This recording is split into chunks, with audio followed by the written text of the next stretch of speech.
त्रयाय आदरणीय नमो रत्न त्रयाय आदरणीय कल्याण मित्रहरू वज्रयान बौद्ध शिक्षाको 240औं श्रृंखलामा यहाँहरूलाई स्वागत गर्दछु। म राजेन्द्रमान वज्राचार्य। सराझै 6 बजेदेखि 7 बजेसम्म प्रत्यक्ष प्रसारण फेसबुकमा दिनको निमित्त म आइपुगिसकेको छु र निरन्तर रूपमा यो धारा प्रवाह तपाईहरुलाई जानकारी दिने क्रममा फेसबुक लाइभमा तपाईहरु समक्ष म राजेन्द्रमान वज्राचार्य तपाईहरु समक्ष 6 बजेदेखि 6:30 बजेसम्म नेपाली भाषामा र 6:30 देखि 7 बजेसम्म अंग्रेजी भाषामा हुने कुरा पनि यहाँहरूलाई जानकारी गराउन चाहन्छु। साथै आज मोहनी नखको जानकारी दिने बारे दोस्रो श्रृंखला र यो आजको श्रृंखलामा नवरात्रि र नवरथको फरकलाई यहाँ समक्ष जानकारी दिने प्रयासमा रहेको छु। My dear Dhamma friends and followers, I would like to welcome all of you in Vajrayana Buddhist Education 240 episode.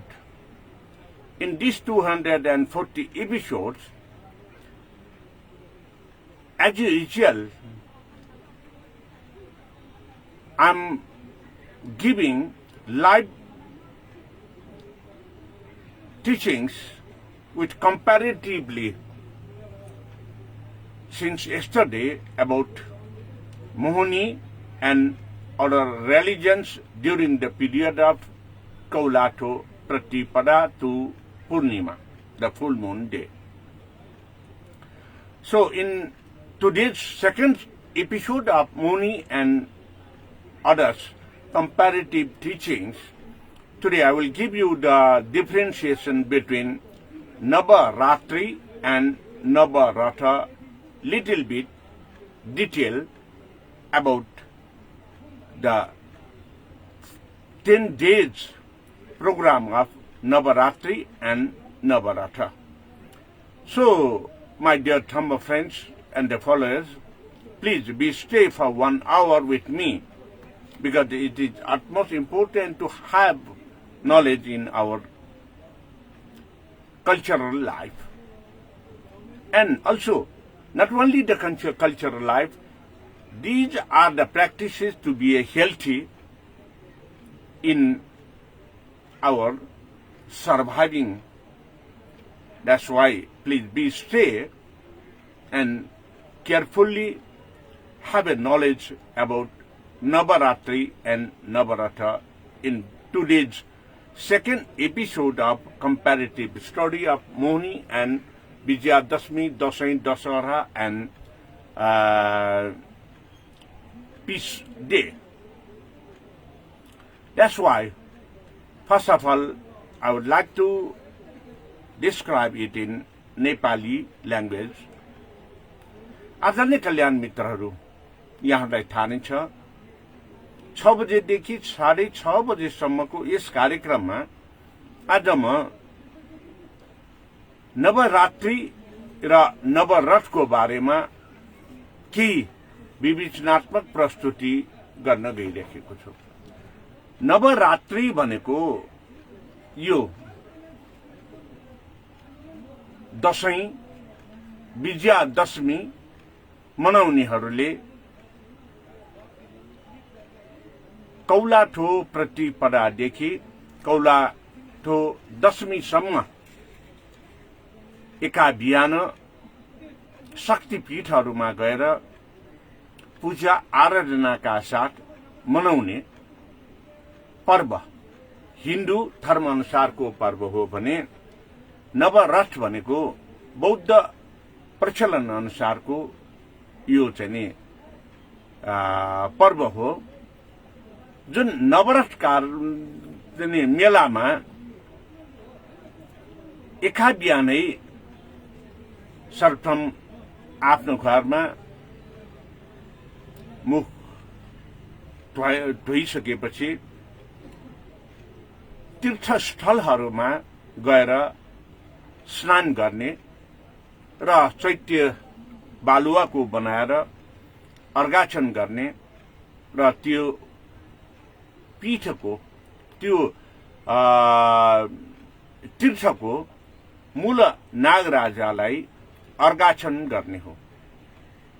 तत्पश्चात त्यहाँ रहेको मूल देवता मध्ये कुन देवता छ उहाँ देवताको दर्शन ज्ञान प्राप्त गर्दै पूजा आराधना गर्ने र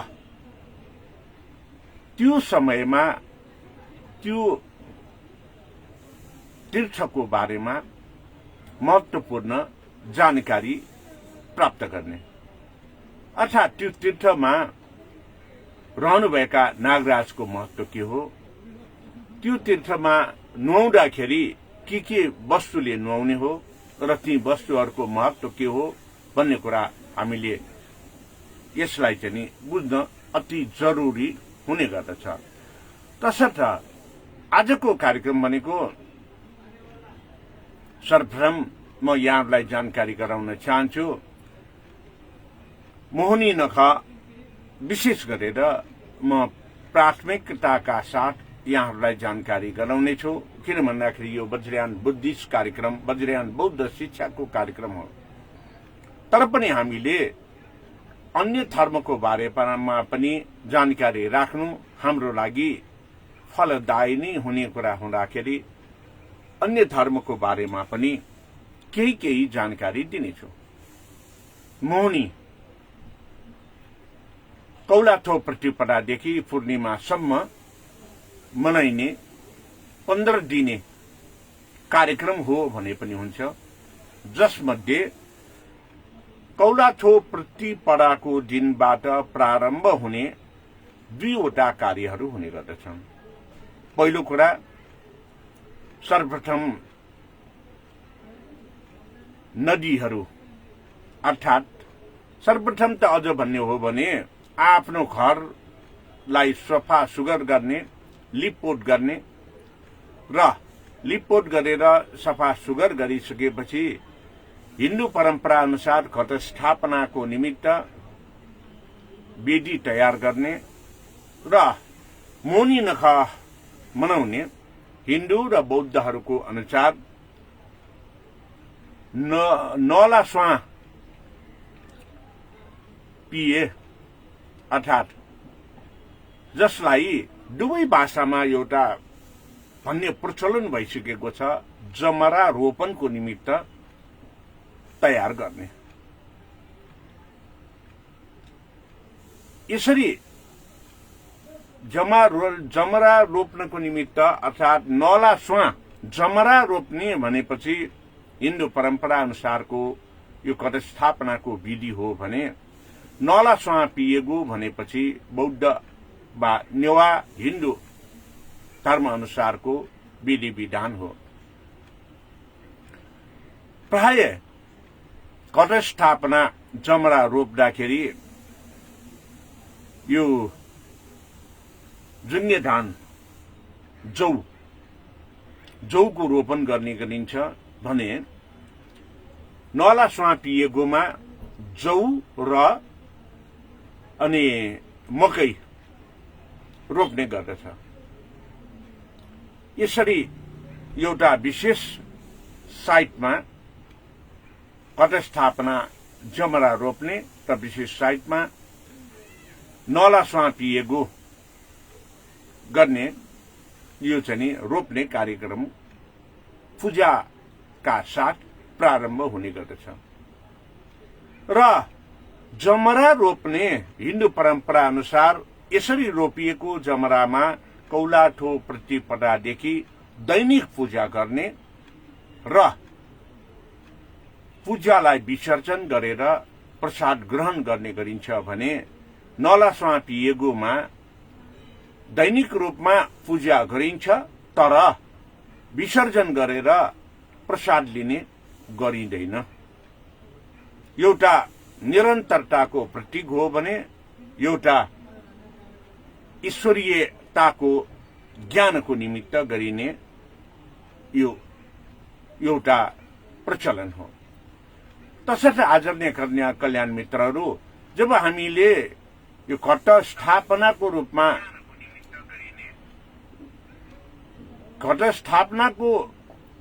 रूपमा त्यहाँ चाहिँ जमरा रोपिन्छ। त्यो समय र यो नला स्वापिएको को समय साइटको हिसाबमा एउटै हुने गर्दछ। किन भन्दाखेरि दुवै पक्षमा साइट भनेको ज्योतिषीय ज्ञानको आधारमा अर्थात् ज्योतिष शास्त्रको आधारमा यो चाहिँ एउटा विशेष काललाई निर्कल गरिन्छ, जुनमा काल बेला पर्नु हुँदैन। शुभ साइटको शुभ फलको बेला पारेर र ती शुभ फलको बेलाको पनि यो महत्त्वपूर्ण रूपमा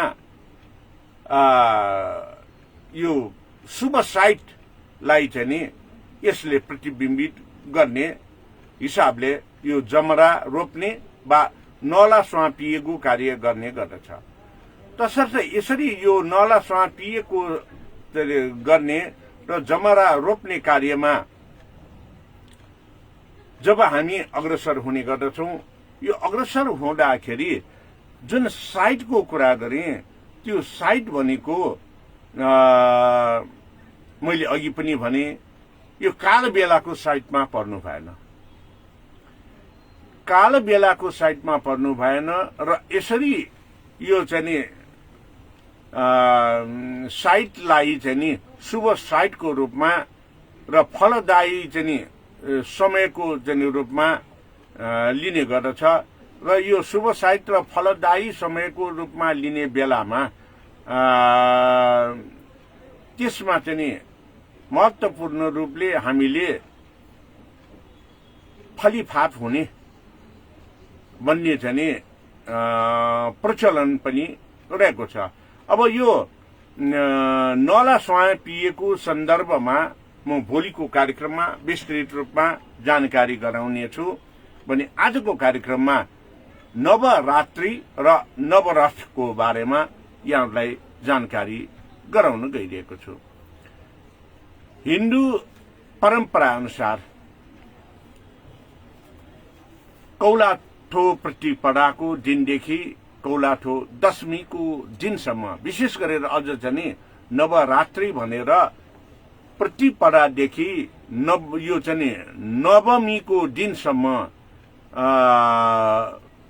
यो विभिन्न शक्तिपीठहरूमा गएर पूजा आराधना गर्ने गर्दछ, जसमा चाहिँ विशेष गरेर कुमारीको प्राधान्यता, अझ भन्ने हो भने सम्पूर्णलाई नै यो नवदुर्गाको रूपमा 9वटा दुर्गाको शक्तिपीठहरूमा पुग्ने गर्दछ।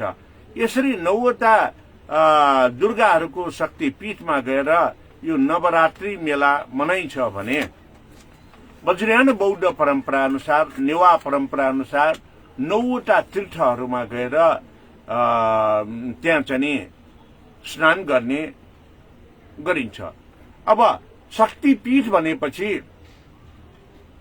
हुन त शक्तिपीठ भनेको प्राय यो नदीको किनारमा नै पर्दछ, तर पनि त्यहाँ यो चाहिँ दोभानका रूपमा रहेको तीर्थ नहुन पनि सक्छ। तर बौद्ध परम्परा अनुसार स्नान गर्नुपर्ने भएकोले तीर्थस्थलमा नै पुग्नुपर्ने अवस्था आउँदछ। तसर्थ तीर्थस्थलमा पुगेर यो चाहिँ स्नान गर्ने को निमित्त पनि विविध प्रकारले विभिन्न रूपमा यसलाई विधि विधानको तय गरेको छ। नवरथ जाँदाखेरि 9वटा तीर्थहरूमा जाने, 9 जना नागराजहरूको ज्ञान प्राप्त गर्ने, 9वटा त्यस क्षेत्रको शिवा चैत्य र मुख्य देवताको जानकारी प्राप्त गर्ने, नवग्रन्थ सूत्रको पाठ गर्ने। जस्तो कि सर्वप्रथम नवरथ जाने बेलामा पुग्ने स्थान भनेको यो चाहिँ कौलाठो पारुको समयमा शंकर तीर्थमा पुग्ने गर्दछ। शंकर तीर्थमा गएर स्नान गर्ने र त्यो स्नान गर्नको निमित्त त्यहाँ विशेष प्रकारको वस्तुहरू हामीले विधि विधान अनुसार छुट्याएको हुन्छ र शंकर तीर्थ भनेको यो शंखमोलको दोभान त्रिभान मारेको यो चाहिँ शंकर तीर्थमा स्नान गर्ने हो र लौं जिफोस्वा यो विशेष प्रकारको फूलले त्यो स्थानमा नुहाउने गर्दछ र लौं जिफोस्वाले स्नान गरेपछि त्यहाँ चाहिँ आफ्नो शरीरको छाला अर्थात छाला सम्बन्धी कसैलाई रोग लागेको छ भने त्यो तीर्थको पानीको महत्व र लौं जिफोस्वाको महत्व सम्मिश्रणले गर्दाखेरि शरीरमा छाला सम्बन्धी रोगलाई निको पार्न सक्ने अवस्था हुन्छ। तर अहिलेको दूषित वातावरणमा प्रत्येक तीर्थ दूषित अवस्थामा रहेको छ। यो हुनुमा हाम्रो सुझबुझमा कमी, सरकारको दूरदर्शितामा कमी। किन भन्दाखेरि प्रत्येक घरबाट निस्कने नालीलाई सिधै लगेर बागमती र विष्णुमतीमा यो चाहिँ थल निकासको निमित्त खसालेपछि सबै दुर्गन्धित भएको एकातिर छ भने पानीको कमीले पनि यो दुर्गन्धित हुन पुगेको कुरा यहाँहरूलाई जानकारी गराउन चाहन्छु। तसर्थ अब त्यो समयमा त्यो तीर्थको पानीले नुहाउँदाखेरि हाम्रो शरीरको रोग निको हुन्छ भने अहिले त्यो पानीको नजिक मात्र जाँदाखेरि पनि हाम्रो शरीरमा अझ छाला सम्बन्धी रोग बढ्ने सम्भावना बढी हुन्छ। तर यो शंकर तीर्थमा त्यहाँ कुवा जस्तो चाहिँ खनेर अलिकति शुद्धिकरणको हिसाबले पानी निकालेको स्थानको पानी अहिले पनि शुद्ध छ भनेर सुन्नमा आएको छ। त्यो हो होइन यकिन गरेर त्यसको पानीबाट यदि शुद्ध छ भने त्यसबाट नुहाउँदाखेरि पनि राम्रै हुने गर्दछ। अब तसर्थ यो शंकर तीर्थ शंखमोलमा जब हामी लौं जिफोस्वाले स्नान गर्छौं र यो लौं जिफोस्वाले स्नान गरेर त्यो शंकर तीर्थमा हामीले बालुवाको छिवा चैत्य बनाउँछौं र त्यो बालुवाको छिवा चैत्य बनाएर त्यो छिवा चैत्यलाई यो चाहिँ नागराजाको प्रतिमूर्ति बनाएर घेरामा एउटा सुरक्षात्मक दृष्टिकोणले राख्ने गर्दछौं र यसरी राखिसकेपछि त्यो पनि बालुवाको नि हामीले प्रत्येकले त्यहाँ जानेले बनाउने हुँदाखेरि त्यो बालुवाको छिवा चैत्य बालुवाको नागराज बनाउने र त्यहाँ बनाउने नागराज भनेको के त भन्दाखेरि यो शंखपाल नागराज हो। अब 32 प्रकारका नागराजहरू छन्। यो पनि म एक दिन छुट्टै 32 प्रकारका नागराजहरूको बारेमा यहाँहरूलाई जानकारी गराउने प्रयासमा रहनेछु र शंखपाल नागराजको चाहिँ त्यहाँ चाहिँ अर्घाचन गर्ने गर्दछ। अर्घ गर्ने बेलामा शंखमा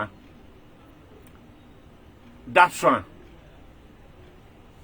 एक प्रकारको चमेली स्वा अर्थात चमेलीको फूलको दुई प्रकार हुने गर्दछ। एउटामा धेरै पातहरू भएको, एउटामा चार पाते चमेली। यो दास्वा भनेको चार पाते चमेली हो र चार पाते चमेली 5 वटा पैसा र गाईको दुध शंखमा राखेर अनि त्यहाँ गुरु वज्राचार्यले वाचन गर्ने गरिन्छ अर्घाचनको र त्यो शंखले त्यहाँ शंखपाल नागराजालाई अर्घाचन गर्ने गरिन्छ र छिवा चैत्य बनाएको र शंखपाल नागराजालाई पूजा गर्ने पनि गर्दछ। त्यसपछि त्यहाँ चाहिँ गुरु वज्राचार्यलाई दान गर्ने वस्तु भनेको वस्त्र दान हो। वस्त्र दान यो प्रतीकको स्वरूपमा दान गरे पनि हुन्छ, वा कसैलाई इच्छा लाग्छ अब आफ्नो स्वेच्छाले जे दिँदाखेरि पनि वस्त्र दान दिने गरिन्छ। र यसरी वस्त्र दान दिँदाखेरि त्यहाँ चाहिँ त्यो वस्त्रको साथमा दही र चाँदीको प्रतिबिम्ब चन्द्रमा समेत दान गर्नु पर्दछ। र यसरी शङ्खपाल नागराजालाई पूजा अर्चना गरिसकेपछि, अर्घाचन गरिसकेपछि त्यहाँ रहेको नजिकको मुख्य देवता भनेको चामुण्डालाई चाहिँ पूजा गर्ने प्रचलन छ। र यसरी यो पहिलो दिनको काम नवरात्रमा गर्ने गरिन्छ। र यो पहिलो दिनमा नवसूत्र ग्रन्थको सबैभन्दा पहिलो ग्रन्थको रूपमा ललित विस्तर ग्रन्थको त्यहाँ चाहिँ गुरु वज्राचार्यले पाठ गरेर भक्तजनहरूलाई त्यहाँ चाहिँ ज्ञान प्राप्त गर्न आउने, स्नान गर्न आउनेहरूलाई जानकारी दिलाउने गर्दछ। अब नवग्रन्थ सूत्रमा यो चाहिँ एउटै अलिअलि भए पनि म जानकारी दिँदै जानेछु। यो ललित विस्तर सूत्र भनेको शाक्य मुनि बुद्धको पूर्व जन्मदेखि लिएर महापरिनिर्वाण पश्चात मैत्री बोधिसत्व बुद्ध भएर आउने घटनाक्रमसम्मलाई सविस्तार वर्णन गरिएको हुन्छ ललित विस्तर सूत्रमा भने। अनि त्यो ललित विस्तर सूत्रलाई हामी गहिरिएर जाने हो भने ललित विस्तर सूत्रले हामीलाई बोटनिकल एजुकेसन, वनस्पति विज्ञान सम्बन्धी जानकारी दिन्छ। वाटर सोर्स र वाटर युजेजको एजुकेसन, पानीको मूल र पानीको प्रयोग सम्बन्धी जानकारी दिने गर्दछ। ग्रीनरी इन्भाइरोमेन्ट यो चाहिँ गार्डनिङको सम्बन्धी जानकारी दिने गर्दछ। र ती कुराहरूबाट महत्वपूर्ण रूपमा हाम्रो जीवनमा सफलीभूत गर्नको निमित्त के कस्तो आवश्यकता छ भन्ने जानकारी गराउँछ। यो सर्वप्रथम वनस्पति सम्बन्धी र जल सम्बन्धी। दोस्रो कुरा के भन्दाखेरि यो ललित विस्तर सूत्रमा हामीले सर्वज्ञता हासिल गर्नको निमित्त आवश्यक यो सम्पूर्ण कलाहरूको बारेमा पनि जानकारी दिने गर्दछ। र हामीले कुनै पनि कार्य गर्नु अगाडि कस्तो कस्तो दूरदर्शिता अपनाउनु पर्छ र दूरदर्शिता अपनाएर हामी कसरी अगाडि जानुपर्छ भन्ने कुरा पनि ललित विस्तर सूत्रले हामीलाई जानकारी दिन्छ। अब यही सन्दर्भमा महत्वपूर्ण रूपमा म एउटा कुरा भन्न चाहन्छु। बुद्धत्व प्राप्त गरिसकेपछि शाक्य मुनि बुद्धले म बुद्ध भएँ भनेर हर्षित हुनुभयो। एक्कासी उहाँको अनुहार अँध्यारो भयो। किन भन्दाखेरि बुद्ध हुने मान्छे, बुद्ध भएको व्यक्ति त त्यसरी दुखी वा खुशी हुने गर्दैन भन्ने महसुस भयो। त्यसपछि 7 हप्तासम्म 7 दिनमा प्रत्येक हप्तामा एउटा एउटा प्रक्रियाबाट संक्रमण ध्यान सुरुवात गर्नुभयो र 49 दिन पार गरेपछि शाक्य मुनि बुद्धले सर्वज्ञता हासिल गरेको कुरामा महसुस गरेर अनि बुद्ध वचनका कुराहरू, सर्वज्ञताका ज्ञानहरू दिनको निमित्त सारनाथमा प्रथम धर्म देशना गरे।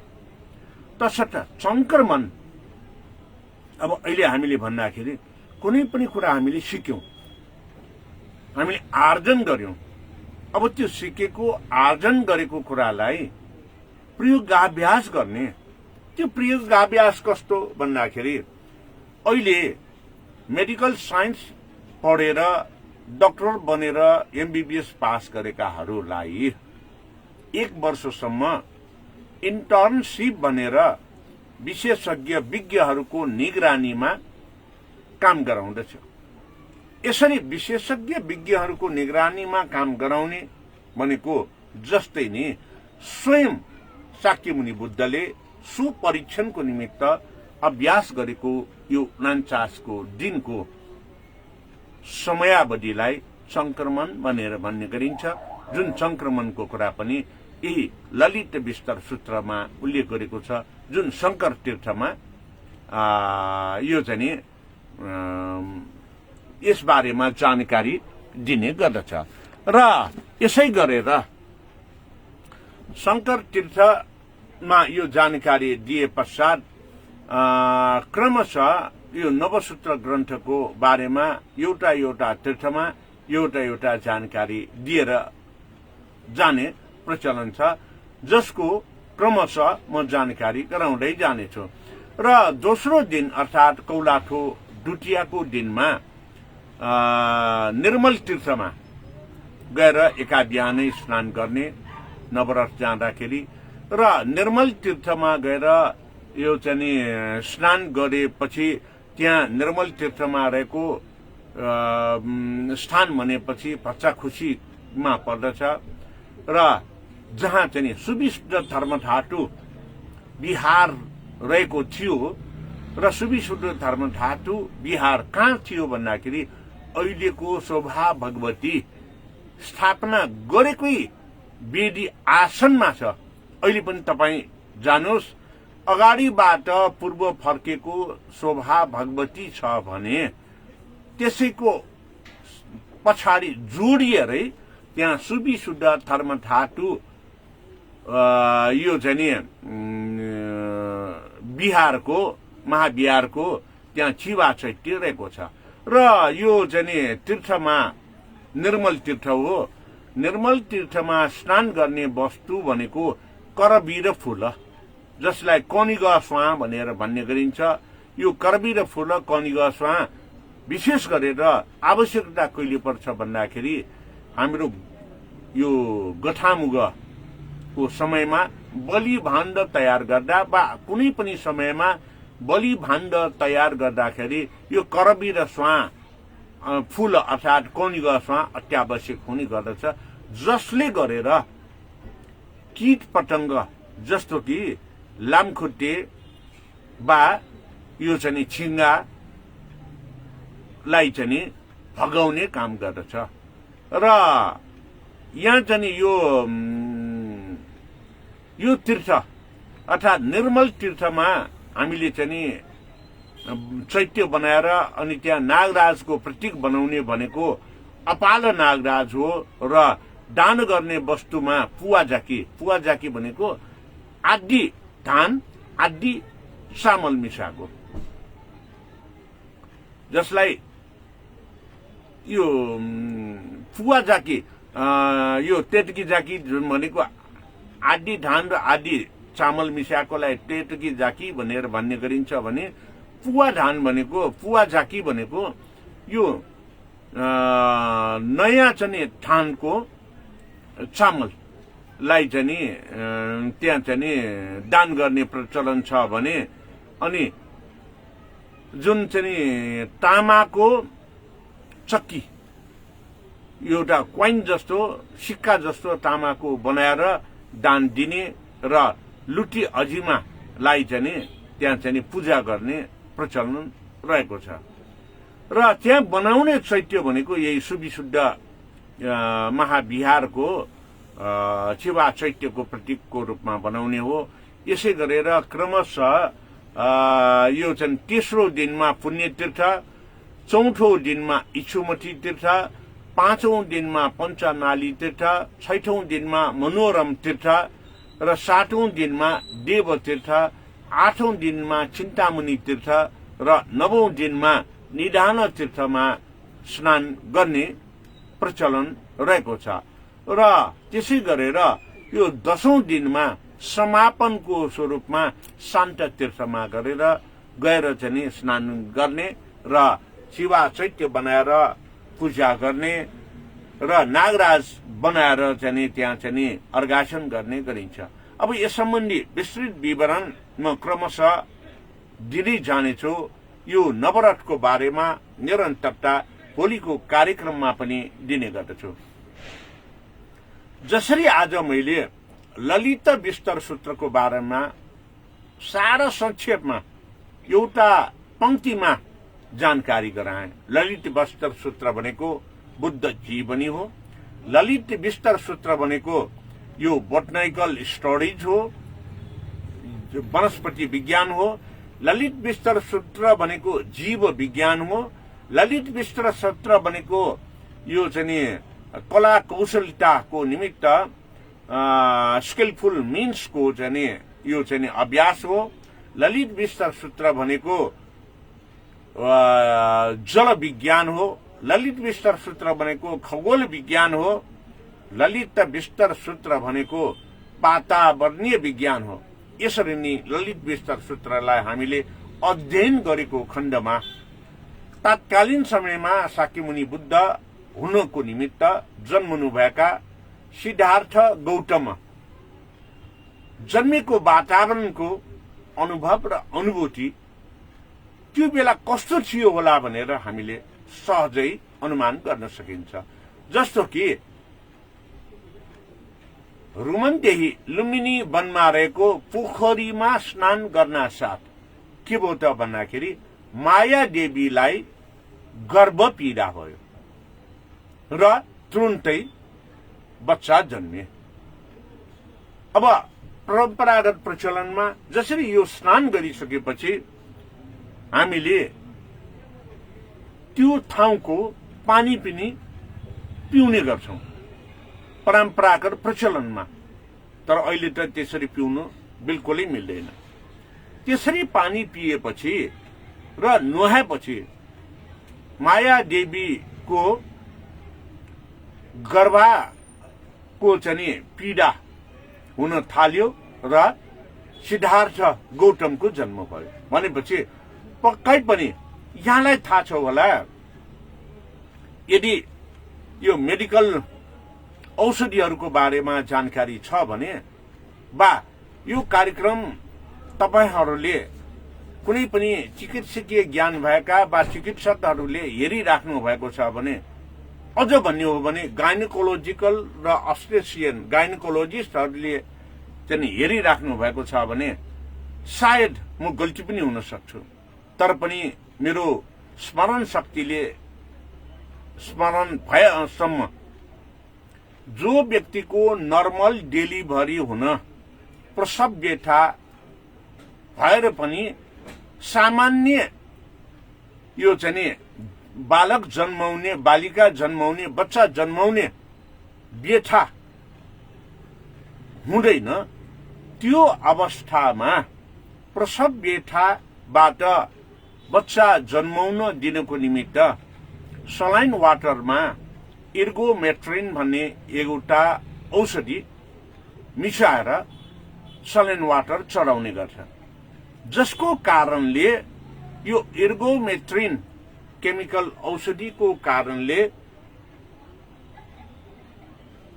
गर्भ धारण गरेका महिलाको प्रसव व्यथा सुरु हुन्छ र नर्मल डेलिभरी गराउनको निमित्त महत्वपूर्ण रूपमा भूमिका खेल्दछ। ठिक त्यस्तै माया देवीले रुमनदेहीको पोखरीमा नुहाएपछि के भयो, नुहाउन सकिएन साथै अब मैले अघि नै भने त्यसरी स्नान गरिसकेपछि त्यहाँको पानी पिउने प्रचलन पनि छ र त्यो प्रचलन अनुसार पानी पिउन साथ माया देवीको प्रसव व्यथा भयो र सिद्धार्थ गौतमको जन्म भयो। साधारण तवरले नै सिद्धार्थ गौतम कुनै चाहिँ संकट बिना जन्म भयो। त्यसकारणले अब त्यो तत्कालीन समयमा त्यो पोखरीमा इर्गोमेट्रिन भनेको औषधि जस्तै को त्यो पानीमा रहेको हुनु पर्दछ भन्ने एउटा हामीले सहज अनुमान गर्न सकिन्छ। त्यसकारणले हामीले वज्रयान बौद्ध परम्परा अनुसार पूजा गर्ने, पाठ गर्ने र त्यो पूजा पाठमा प्रयोग गर्ने वस्तुहरू भनेको नै महत्वपूर्ण रूपमा हामीले थाहा पाउनु पर्दछ। र अहिले के छ भन्दाखेरि पूजा गर्दाखेरि यो छैन भने त्यसको त्यो सामग्री नभए पनि सम्पन्न गर्ने गरिन्छ, त्यो सामग्री भाव राखेर गर्ने गरिन्छ वा त्यो सामग्री नै राखेर गर्ने गरिन्छ। तसर्थ हामीले यो वज्रयान बौद्ध परम्पराले महत्वपूर्ण रूपमा के चाहिँ हामीलाई अभ्यास गराउँछ भन्दाखेरि ती वस्तुहरूको उत्पादन र चाहिँ प्रशोधनको निरन्तरताको निमित्त बिउ बिजारोपण गर्नुपर्छ भन्ने ज्ञान पनि अब यही ललित विस्तार सूत्रले दिन्छ। अनुसन्धानको आधारमा हामी अगाडि बढ्नुपर्छ भन्ने ज्ञान पनि यही ललित विस्तारले दिन्छ। र कोही पनि व्यक्तिको वैवाहिक सम्बन्ध गाँच्नको निमित्त केटी पक्षको मान्छेले कुल घरानाको हो कि होइन, पूर्ण ज्ञान प्राप्त सक्षम व्यक्ति हो कि होइन भनेर यो चाहिँ हेर्ने प्रचलन पनि छ।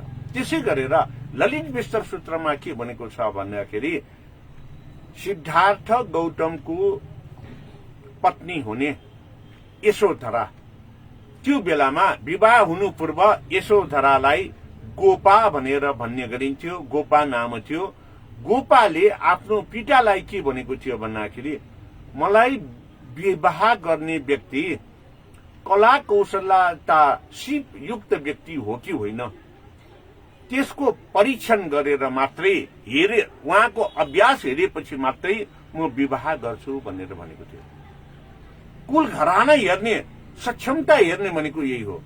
तसर्थ यी कुराहरूलाई पनि हामीले गहनतम अध्ययन गरेर कुनै पनि कुरालाई बिरालो बाँडेर श्राद्ध गरे जस्तो मेरो बाबुबाजेले गर्ने गरेको मैले पनि गर्नुपर्छ भनेर गर्नु भन्दा त्यो किन गरियो, के सामग्री राखेर गरियो, के कस्तो प्रक्रियागत आधारमा गरियो र त्यसरी प्रक्रियागत आधारमा ती चाहिँ सामग्रीहरू कुन समयमा कुन मन्त्र वाचन गरेको समयमा के सामान त्यहाँ अर्पण गरियो भन्ने कुरा यदि तपाईले गहनतम रूपमा हेर्न थालेको खण्डमा तपाई पनि महत्वपूर्ण रूपमा बौद्ध ज्ञाता हुनुहुनेछ। अब यो कुरा भन्दै गर्दाखेरि मलाई एउटा आफ्नै कुरामा म चाहिँ यहाँलाई जानकारी दिलाउन चाहन्छु।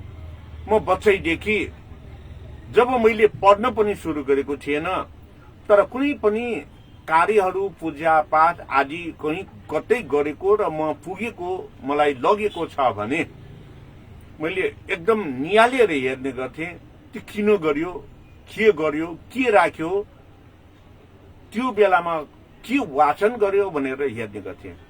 त्यही आधारमा प्राचीन समयदेखि प्रचलनमा रहेको बौद्ध शास्त्र, बौद्ध धर्म, बौद्ध अभ्यास अनुसारको उपचार विधि जुन बेला बुद्धकालीन समयमा पनि उपचार गर्ने प्रक्रिया थियो, शाक्यमुनि बुद्ध स्वयंले पनि उपचार गर्नुहुन्थ्यो र जीवक वैद्यले त्यो बेलामा उपचारका कुराहरूलाई अगाडि बढाएका थिए। र अहिले जुन मैले वज्रयान थेरापी भनेर यो विभिन्न रोगहरूको निको पार्ने क्रममा मोटर न्युरोन, प्यारालाइसिस, साइटिका, नशा सम्बन्धी, हड्डी सम्बन्धी, अहिलेको कोरोना भाइरस सम्बन्धी, ब्लड प्रेसर, डायबिटिज आदि इत्यादि रोगहरू मैले निको पार्न सकेको भनेको यसरी नै सुझबुझका साथ कुनै पनि कार्य गर्दाखेरि त्यसको प्रयोग के त, कस्तो अवस्थामा त्यो प्रयोग हुन्छ, कस्तो कुन ऋतुमा प्रयोग हुन्छ, कस्तो शारीरिक अवस्थामा प्रयोग हुन्छ, कस्तोलाई कसरी प्रयोग गराउँछ भन्ने त्यो अध्ययन अनुसन्धानतर्फ मेरो झुकाउ भएकोले नै अहिले मैले यो वज्रयान थेरापी मार्फत उपचार गर्न अग्रसर भएर सफलताहरू पनि प्राप्त गरेर राखेका छौं। यी नै कुराहरू जानकारी गराउँदै आज विशेषतः शंकर तीर्थको बारेमा अलिकति गइदिएर अनि शंकर तीर्थमा जानकारी गराउने नवसूत्र ग्रन्थ मध्ये ललित विस्तर सूत्रको अलि गहनतम प्रश्नको रूपमा यहाँहरूलाई जानकारी गराए। नेपाली भाषाको कार्यक्रम नवरथ बारेमा जानकारी गराउने आजको निमित्त यही विसर्जन गर्दै म अंग्रेजी भाषामा प्रवेश गर्न गइरहेको छु। आदरणीय कल्याण मित्रहरू, अंग्रेजी भाषालाई पनि यहाँहरूले हेरिदिनु हुन म विनम्र अनुरोध गर्दछु भने यहाँहरूले यो कार्यक्रम अरूलाई पनि शेयर गरेर निकट भविष्यमा हामीले मनाउन लागेको मोहनी र मोहनीको दिनहरूमा हामीले गर्ने प्रक्रियागत अभ्यासका बारेमा जानकारी लिएर यस वर्षको मोहनी नख हर्षोल्लासका साथ सचेत भएर हामी निरोगी हुने अभ्यासमा अभ्यस्त हौं भन्ने जानकारी गराउन चाहन्छु र यति नै भन्दै नेपाली भाषाबाट बिदा हुन चाहन्छु। भवतु सर्वमंगलम। My dear Dhamma friends and followers, in the second episode of Mohani festival, today I'm going to elaborately describe you the first of all comparative studies between Navaratri and Navaratha. Then after I will go in detail description, elaborately describe you about the Navaratha only, because Navaratri is not belong to me and I know very little about the Navaratri, but I know little bit more about the Navaratha practice of Vajrayana Buddhist Neva practice of Navaratha. The similarities of Navaratri and Navaratha: early in the morning before sunrise, we go to the different places in 9 days especially, and additional 1 day for closing, 10 days early in the morning in the different places. According to Navaratri, the persons whom are the devotees, they are called, because according to the Hinduism, devotees will go to the places of the Shaktipeeth, the power places. That power places are called the Durga Bhavani, specially. They are 9 Durgas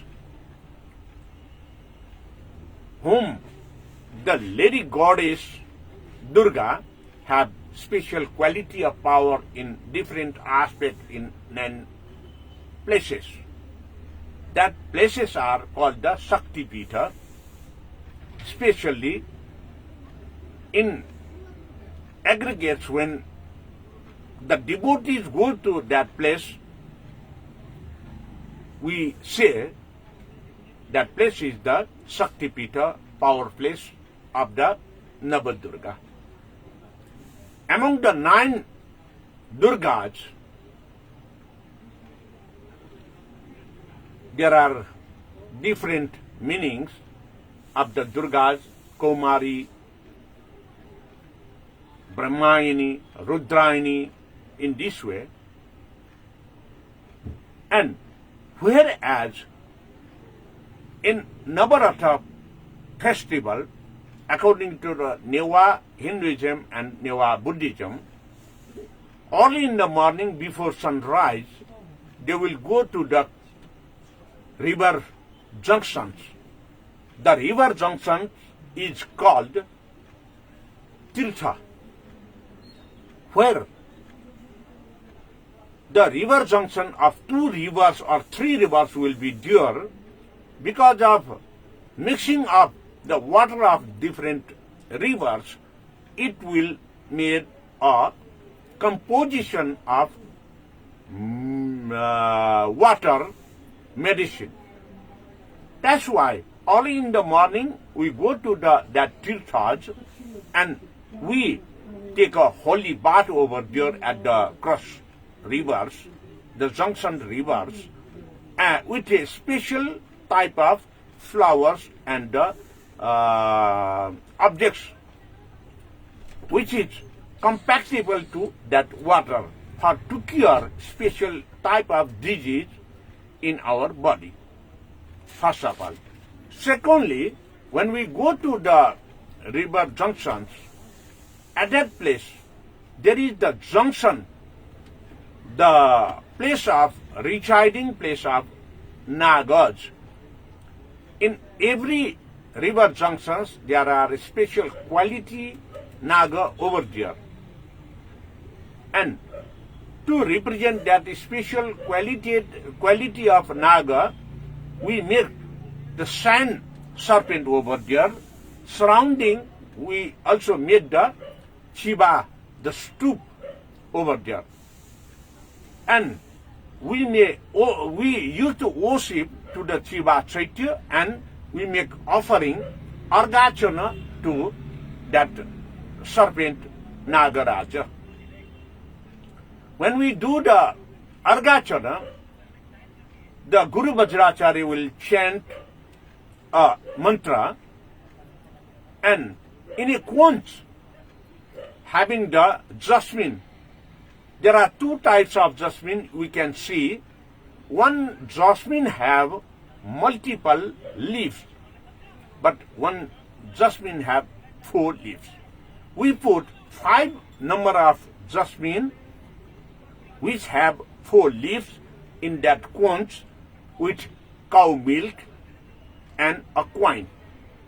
With that cow milk, we make the offerings, that cow milk to the Nagaraja, the serpent. That is called the process of Argachana. And in each river junctions, we have to practice the samadhi knowledge about the importance of that junction. There will be in each river junctions the main god or goddesses according to the Buddhism.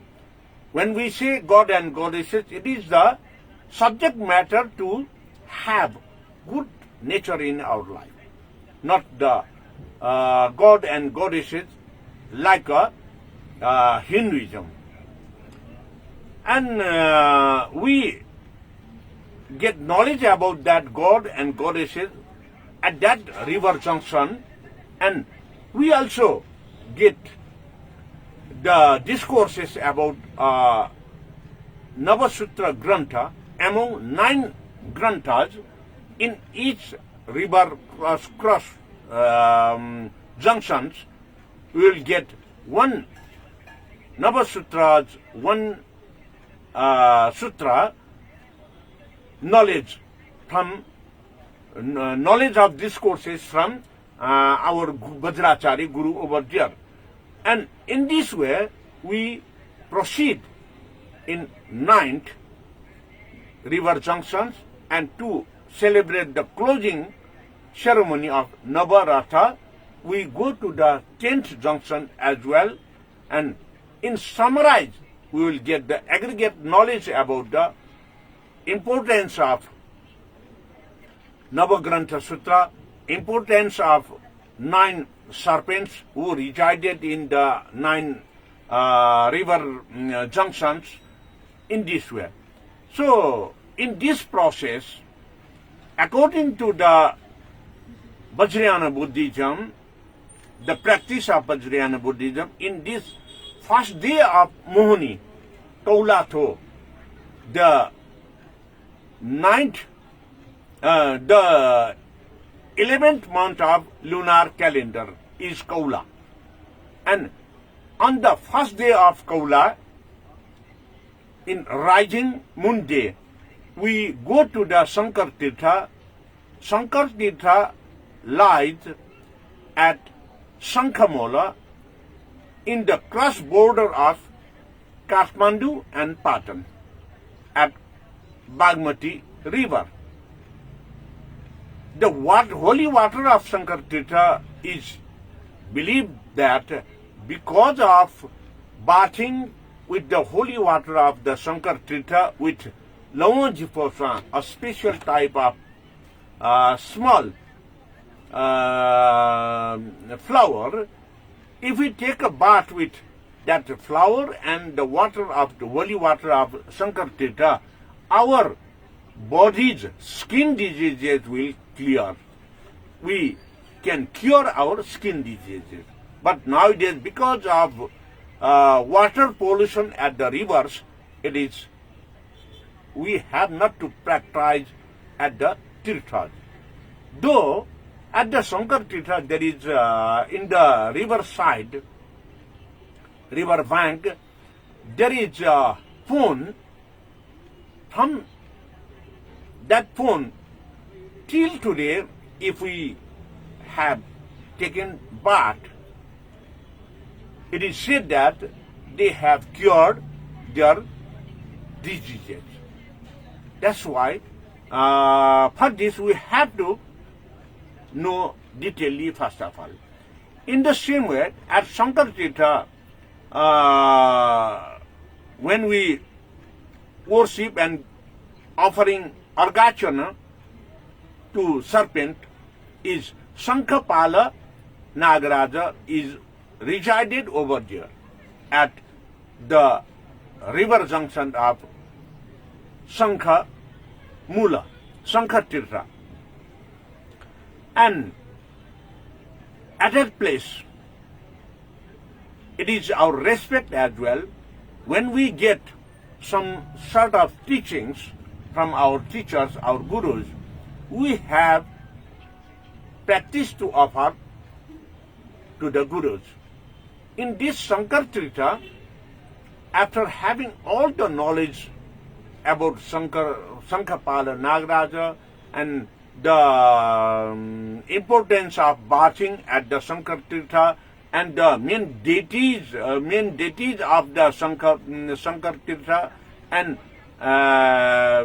the past histories about the Shankar Tirtha, and here we have to listen the discourses given by our Guru Vajracharya about Lalita Vistara Grantha. Lalita Vistara Grantha is one of the Sutra Grantha among the 9 Sutra Grantha in Mahayana and Vajrayana. When we say Mahayana and Vajrayana, in Mahayana, they do just the reciting and they will get the knowledge about the Grantha, Sutra and the scriptures. But in Vajrayana, we do the practice according to that text and textures. So, not only we recite that, not only we get knowledge from the discourses from our gurus, but also we also use to practice by oneself according to that text and texture. That is the main important practice or main important knowledge about the Vajrayana.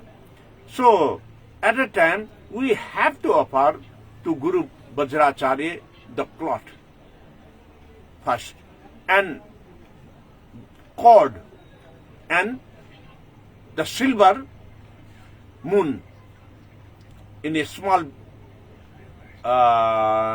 pressed design of moon.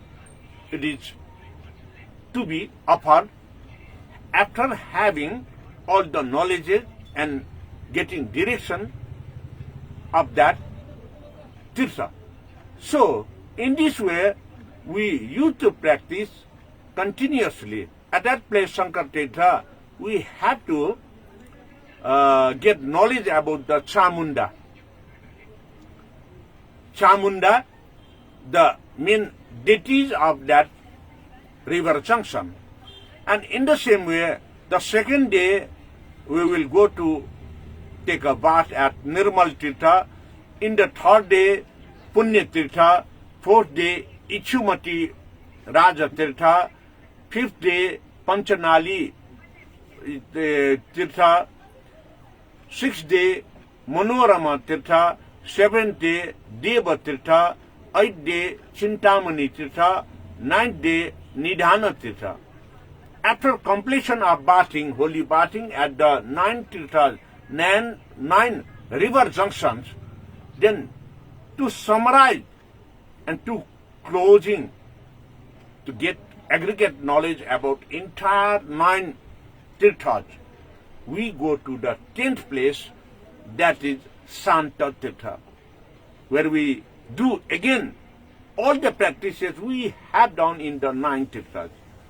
And in each tirtha, we have to get, the Guru Vajracharya will give discourses about the 9 Grantha Sutras from Navasutra Grantha. Lalita Vistara, Suvarna Prabhasa, Ye Vajra, Guyeka Tathagata, Pragya Paramita, in this way. These all 9 Granthas will give in discourses to us in 9 river junctions. These are the practices according to the Vajrayana Buddhism. It is called Sila, Samadhi, Pragya practices. Sila, precepts, recitation, and knowledge and wisdom. To have that, we must have to practice the 5 levels of meditations. The simple meditation is perfect meditative concentration of mind, dhyana. Second, to join, to connection, to do actions, yoga dhyana.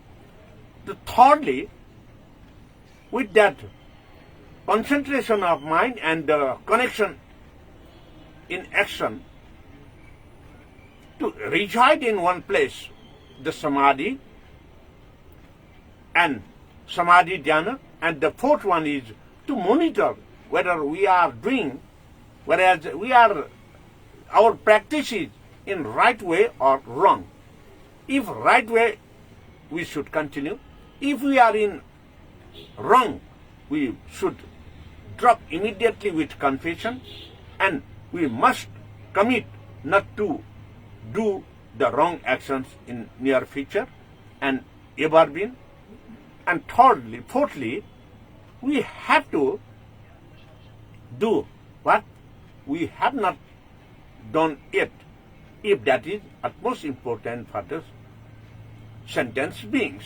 In this way, because of our Purascharan meditation, monitoring in our one's life, we do the practice to monitor whatever we have done, we are in the practicing, whether it is in the right track or the wrong. That's why by monitoring, it is called the Purascharan meditation in our practice. Then after we enter to the Anuttara Yoga, the perfection to go onward to the enlightenment. So in this way, we do the practice of Vajrayana practice in this Mohini festival from the 11th month of, first day of 11th month onward to the 15 days on the rising moon days of lunar calendar. It is called the Sila Samadhi Pragya Abhyasa. The Navaratha practice is Sila Samadhi Pragya Abhyasa, means to practice according to the precepts, knowledge and wisdom with special training and practices. So, my dear Dhamma friends and followers, in this way, on the day of first day at Sankartirtha, we will get knowledge about the Lalita Vistar Sutra. You know that in surfacely, Lalita Vistar is that sutra, grantha, that script which gives knowledge about the Buddha life history. Buddha life history before he was at the Tusita Bhavana as a Shvetketu Bodhisattva and as a Siddhartha Gautama prince, and then after Sakyamuni Buddha. And also after that Mahaparinirvana, the whole life history is described in Lalita Vistara. In the same way, when we go through thoroughly to the Lalita Vistara, we can get everything to be a quality of all knowledges. Because Lalita Vistara Sutra, if we go thoroughly, we can get the botanical knowledge in different aspects. What flowers, what plants we have to plant, at what environment the plants will grow up. In this way, you can have knowledge from the Lalita Vistara Sutra. In the same way, the geological knowledge, the water, groundwater knowledge, and the superficial environmental knowledge, gardening knowledge, even the water of Rumandei, where Queen Maya Devi had taken a bath. That water had a special quality of medicinal values to have normal delivery at the time of pregnancy. That's why when Queen Maya Devi had taken bath at that pond, and according to the Vajrayana tradition and the practices, when we take a bath, after bathing, we have to take water from that place as well to drink. And in the same way, after taking the bath, Queen Maya Devi drank little bit water from that pond. Immediately she had pain for delivery to Siddhartha Gautama. So at Rumandehi, Siddhartha Gautama was born. In this way, our knowledge should be sharpened for research when we do the practice in Vajrayana tradition, Vajrayana custom, Vajrayana culture. We must not do only as it is practiced by my father, grandfather, and our ancestors. I have also to do. But you have, every time, you must watch carefully what is the actions was done at that time. What materials are used. When that materials are used at that time, the priest, the Guru Vajracharya, what mantras are they chanted? If you search like this, you will get the perfection in Vajrayana Buddhism. For this, I want to tell you about my own life from my childhood when I will participate in Vajrayana worshippings and Vajrayana activities. Every time I watch very carefully what materials is offered, what is the actions they played over there, in what season, in what environment. Because of that, I got knowledge. Today, I have cured tens of thousands of sick people. Because of that, my searching, researching ideas, views when Vajrayana Buddhism are practiced. Till today, I have done my practices for to help the sick people to cure their diseases by the research practices. As a Vajrayana practitioner, with the Vajrayana therapy as well. Thank you very much for today. In the same way, I will describe you in 9 days about a very detail about the sutras, which sutra of 9 Navagrantha Sutra. I will give you a just preview about that sutra. Just today I have given Lalita Vista Sutra's summary or gist. In this way, I will continue this program, Vajrayana Buddhist Education, which we are going to celebrate very near the Mohini festival. I will give you a brief detail about the every actions, activities about the Mohini practices. Thank you very much. Have a nice sleep tonight as well, and definitely we will meet tomorrow as well. Please, I think you have shared this program to your friends and families. If not, please share it to your friends and families as well, your society and your relatives as well, because it is utmost important to have knowledge about Mohini festival and its practices for our peace, for our to liberate from our suffering, to cure our diseases as well. Thank you very much. Bhavatu Sarvamangala.